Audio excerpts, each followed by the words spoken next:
What's up guys, it's Emin from JERMUK and I'm here to give you guys a tutorial on reverb and how I do reverb. So I'll just preview the song. This is a song that's coming out on EDMR TV with Metrics. It's called Olympus. I think it's coming out in March, sometime in March. I'm not exactly sure what the actual date is. But I'll preview the track and then I'll solo the leads and then I'll kind of show you how I did the reverb in the track.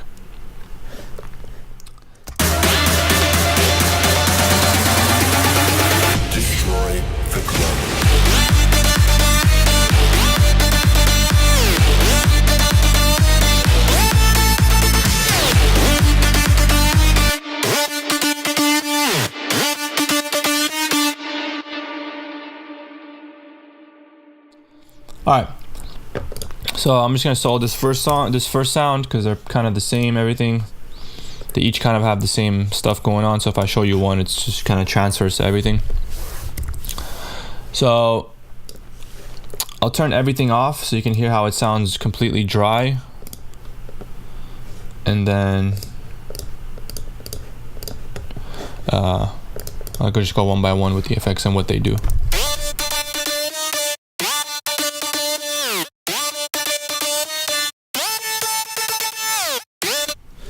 So that's just a dry signal. So the first thing I did is I put a reverb.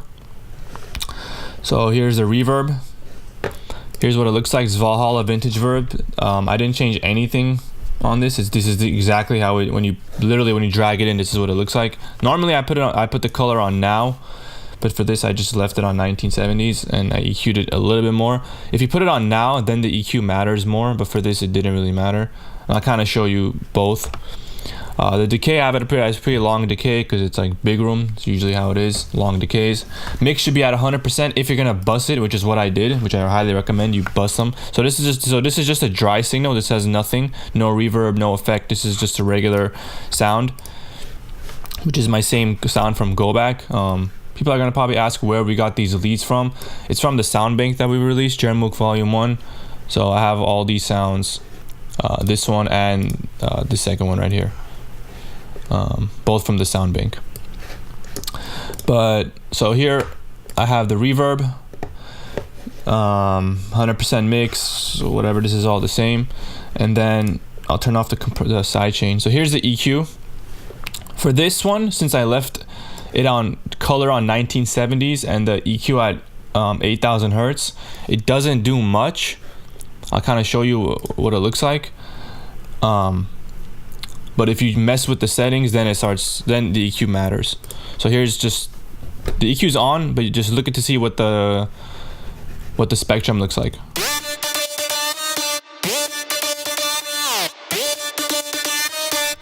So it's kind of looks like this. It's barely taking off any high end, and then I just take out some low end just to really clean it up because I don't want anything below. What do I have? 250. I don't want any reverb below that. I don't care for that. But I'll show you if I change the color to now, you'll see that there's way more reverb that's being cut now.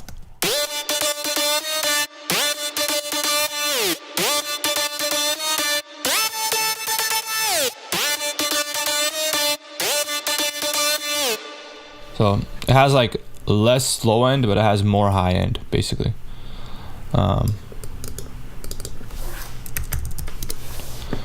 So you can just mess with those settings. For this one I kept like that. Usually I put it on and then I EQ it myself, but for this one I just left it like that. And then I have the Sidechain Compressor. This is just to lower the volume when the sound is playing, and to bring it out when there's empty spots in the melody basically. It's triggered to the support lead, which is this one. And the reason I triggered it to this one is because this is one sound here, and then the next 4 bars I have this sound. It's a different sound. So if I trigger the sidechain to this one, then once it gets to this part of the song, there's not going to be any sidechain on this reverb. So the sidechain is going to be loud, but then this song is going to be playing. This sound is going to be playing. So the reverb is going to get in the way of this.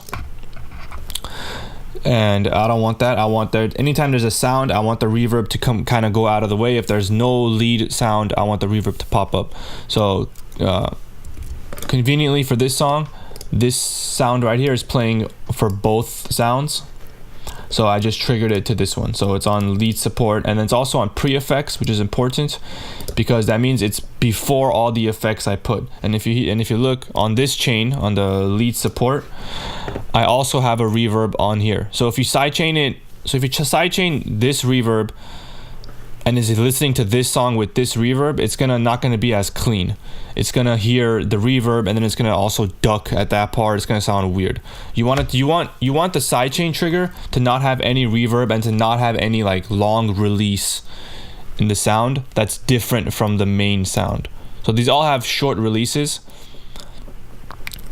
I'm talking about like the attack, decay, sustain release. They all have short releases, so it matches what's going on with the original sound, if that makes sense. If you have like a long release on one of your sounds and then you sidechain this one to it, it's gonna the release is gonna affect the sidechain, so it's not gonna like get loud whenever you want. It's gonna like swoop in weirdly, and it's gonna sound weird, especially if this is your main sound. Basically it's just a sidechain trigger. How much sidechain you want on there, I would probably, it depends on the compressor. You have to see how much, I would probably say like, I don't know, less than negative 6 dB of gain reduction. I probably wouldn't go more than that. It's gonna sound weird, it's gonna sound unnatural. I'll kind of move it up and down so you hear it. So let me just play it and then.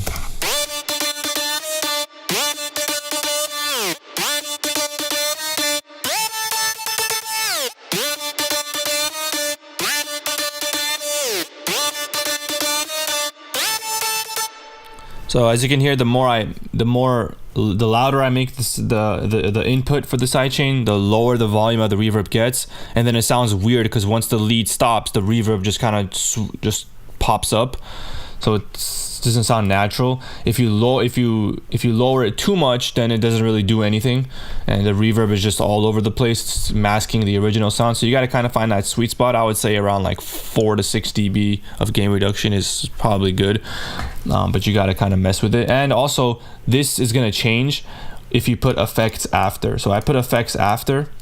This applies to both the reverb and the dry signal. But before I go into this, I'll just talk about the delay real quick as well. It's pretty much the same thing. Oh, also the reverb, I have it on negative 9 dB, so this is just, volumes gain staging. I mean, this is gonna be different for every song. It's not always the same. I have a ping pong delay also, 100% wet, dry wet, a little bit of feedback. EQ'd it like this, so there's no high end, there's no low end, doesn't get in the way of the lead. And then again, just sidechained to the main, sidechain to the leads so that they don't get in the way. Then just some EQ right here, and then an OTT and a sausage fattener. So what these do is these compress the sound, both sounds, and they just pretty much make it louder. So it affects the reverb as well. When you put an OTT after a reverb, it just makes it really pop out, makes it sound really good. Just OTT in general is good.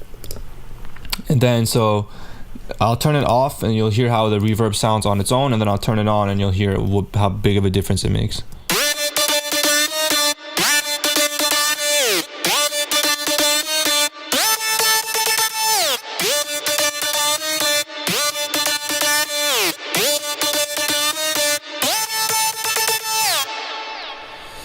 So the OTT just really brings it out, really makes it like, it makes it kind of lower when the sound is playing and then louder when it's not playing. But since it's compressing it, it makes it kind of sound natural, doesn't sound weird. And the next sound is pretty much the same exact thing. Nothing is different. Everything is the same. Important thing is volume adjusting so that